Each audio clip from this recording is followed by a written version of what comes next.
सफलता के लिए आत्मविश्वास ज़रूरी है। हेलो, मैं हूं मिस्टर बाज और मैं इस वीडियो में आपको बताऊंगा कि सफलता के लिए आत्मविश्वास कैसे ज़रूरी होती है। जीवन में सफलता के लिए बहुत मेहनत करना पड़ता है। इसके लिए सबसे ज़्यादा आत्मविश्वास की ज़रूरत होती है। इस आत्मविश्वास को बनाने में आपके माँ बाप, आपके गुरुजन का भी बहुत योगदान होता है। छोटी छोटी कोशिशों से हमारा आत्मविश्वास बढ़ने के साथ साथ हमारी काबिलियत में भी निखार आता है। अतः लक्ष्य को पाने के लिए हमें छोटे छोटे कदम बढ़ाना ज़रूरी होता है। आज आपको इसी से जुड़ी कहानी बाज का शिकार से विस्तार से वर्णन करेंगे और मैं चाहता हूं कि आप इस कहानी को अपने ध्यान पूर्वक ज़रूर सुनें। बाज का एक बच्चा अभी अभी उड़ना शुरू किया था।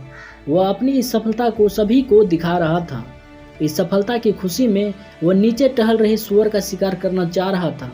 माँ से कहा कि मैं इसका शिकार कर लूं, परंतु माँ ने कहा अभी तुम छोटे हो, सूअर का शिकार रहने दो, बल्कि तुम छोटे खरगोश से अपने शिकार की शुरुआत करो। छोटा बाज बहुत ही आज्ञाकारी था।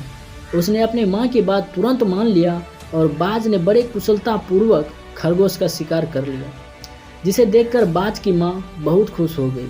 खरगोश के शिकार से बाज का आत्मविश्वास बढ़ने लगा। एक दिन बाज ने फिर से माँ से सूअर के शिकार करने के लिए पूछा, परंतु इस बार भी माँ ने उसे सूअर के शिकार करने के लिए मना कर दिया। माँ ने कहा पहले तुम बिल्ली का शिकार करना सीखो। बाज ने कुछ दिन में ही बिल्ली का शिकार करना सीख लिया। कुछ दिन बाद बाज ने माँ से पूछा सूअर का शिकार करने के लिए, परंतु इस बार भी माँ ने शिकार करने से मना कर दिया। माँ ने कहा पहले तुम मेमने का शिकार करना सीख। हर बार की तरह फिर उसने माँ की बात मान ली और कुछ दिन में मेमने का शिकार करने में पारंगत हो गया। एक दिन बाज अपनी शिकारी निगाहों से सूअर को देख रहा था।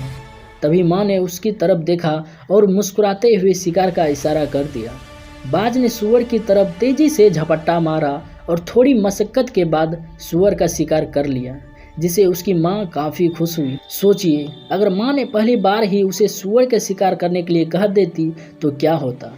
नन्हा बच्चा अगर वो सफल हो जाता तो उसका आत्मविश्वास टूट जाता और वह दोबारा शिकार कभी नहीं कर पाता।